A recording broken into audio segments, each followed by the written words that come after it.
Welcome to episode 5 of my Scorestreak variant review series. If you missed my last episode on the T.H.OR, you can find a link in the outro as well as the description. In this episode, I'll be covering the Scorchers. So first up is the rare variant called the Crossbow, which can be crafted for 150 salvage. This one contains the Precision Strike perk, which makes the Scorchers fly in a single line striking from the same path. So first off, the standard Scorchers allow you to call in 3 Scorcher jets for a strafing run. They fly in a staggered formation, with one to the left, one to the right, and another to the left. They then arrive extremely quickly and lay down a devastating wall of laser fire, eliminating any targets caught in the open.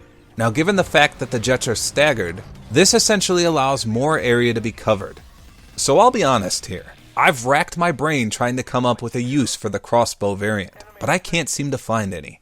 If anything, this one is worse than the standard Scorchers. Instead of having the 3 planes slightly staggered from one another, these fly directly in line and behind each other. I can't think of a single scenario where you'd benefit from hitting the same direct path 3 times in a row.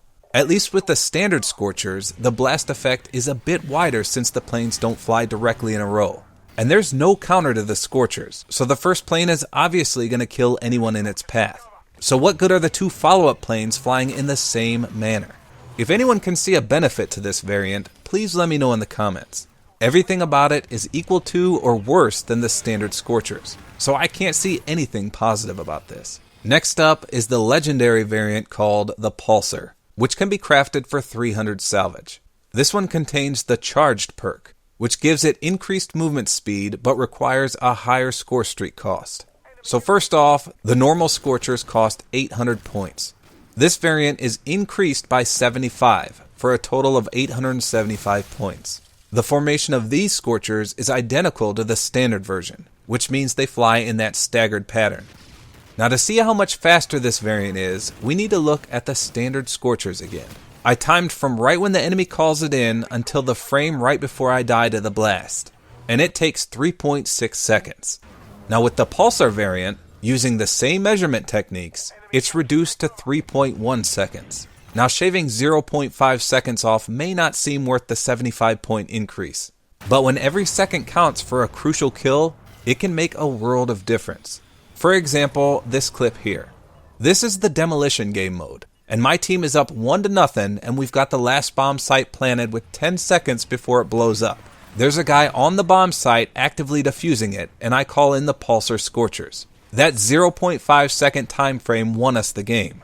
So overall, whether that 75 point increase in cost for a 0.5 second faster call-in time is worth it is probably dependent on your own skill level.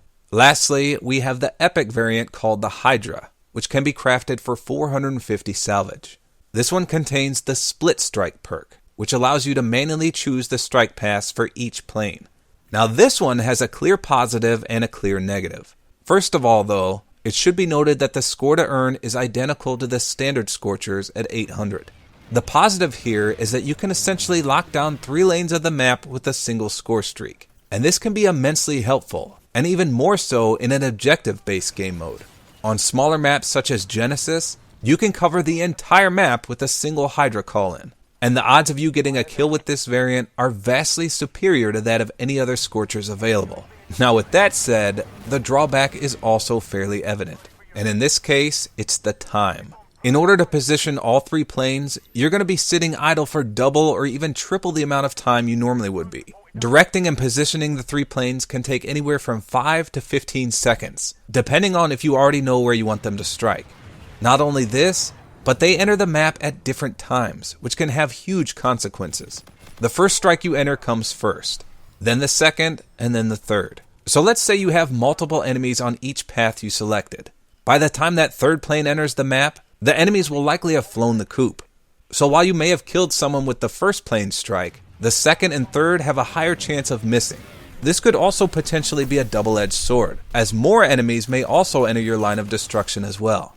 And that, as they say, is that. Aside from the epic Hydra, the first 2 Scorestreak variants aren't very unique at all when compared to the standard Scorchers. In fact, I'd say the rare Crossbow variant is essentially worthless. The legendary Pulsar can help you out in certain situations due to that 0.5 second faster entry speed. but the additional cost of 75 points may persuade people to look elsewhere. The Epic Hydra is unique enough to warrant an every game use. However, just be aware of the drastically increased amount of time it takes not only to set it up, but also for the planes to deploy. So whether you're anticipating the next Tug Speedman Scorcher movie, or whether you just like a good old-fashioned strafe run, you'll be sure to feel that need. The need for speed.